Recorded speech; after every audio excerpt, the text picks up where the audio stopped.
দর্শক, এর আগে আপনাদেরকে দেখিয়েছিলাম সাগরে কিভাবে মাছগুলো ধরা হয় এবং সেই সব মাছ যারা জেলেরা ধরেছেন সেই মাছগুলো মূলত এই ট্রলারে করেই আমরা নিয়ে এসেছি এই চরে। এরপর জেলেরা এই মাছগুলো নিয়ে যাবেন তাদের যার যার বাসার সামনে যে বিশাল জায়গা রয়েছে, সেখানে তারা মাছগুলো শুকাতে দেবেন এবং কিছুটা শুকানোর পর মাছগুলো আলাদা আলাদা করা হবে। যে ভিন্ন ভিন্ন প্রজাতির মাছ রয়েছে সেগুলো মূলত আলাদা আলাদা করা হবে।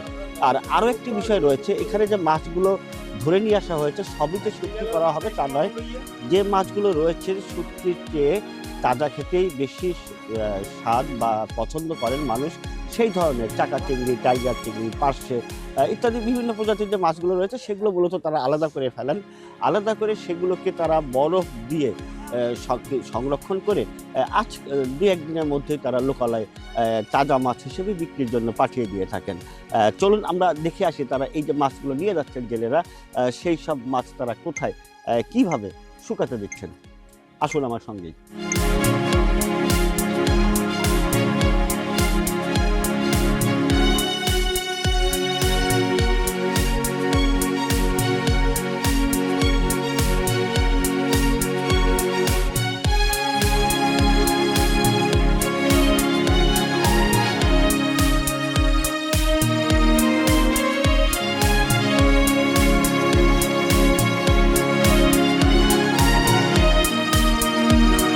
আগে দেখছিলেন দর্শক যে ট্রলার থেকে ঝুড়ি ভর্তি করে জেলেরা মাছ নিয়ে আসছেন।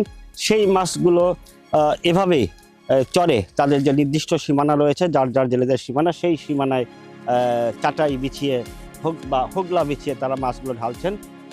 এগুলো প্রথম দিকে কিছুটা শুকানো হবে, এরপরেই মাছ কিছুটা শুকানোর সাথে সাথেই আলাদা আলাদা করা হবে। মাছের যে বিভিন্ন প্রজাতি রয়েছে নানা ধরনের, সেগুলোকে আলাদা আলাদা করবেন। এবং আমরা যেটা দেখতে পেরেছি যে একটি ঝুড়িতে 40 থেকে 50 কেজি মাছ ধরে থাকে, সেগুলো তারা 4 থেকে 5টি পাটিতে বা চাটাইতে রাখছেন।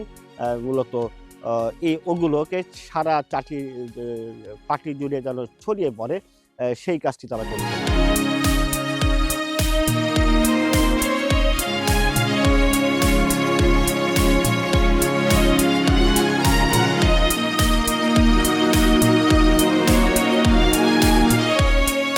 মাছগুলো এখন চলছে বাছাই প্রক্রিয়া।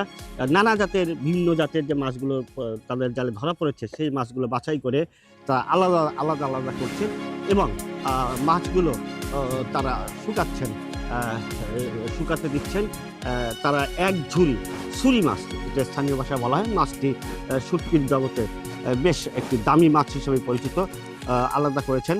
এবং এই যে হোগলা, চাটাই বা পাটি, বিভিন্ন জায়গায় বিভিন্ন ভাষায় যে ডাকা হয়, সেই চাটাইতে এই মাছগুলো রেখেছেন। এবং এরপরে মূলত আরেকটি চাটাইতে দেখতে পাচ্ছি যে মাছগুলো ফাঁকা ফাঁকা করে রাখা হয়েছে শুকানোর উদ্দেশ্যে। এভাবেই যে নানা জাতের মাছগুলো আলাদা আলাদা করে আলাদা আলাদা চাটাইতে তারা মাছগুলো শুকিয়ে থাকেন।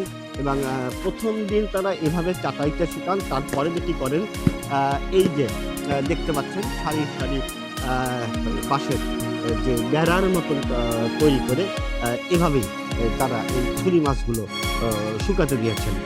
ছুরি মাছ হয়তো 4 থেকে 5 দিন শুকানোর পরে এগুলো বিক্রির উপযুক্ত।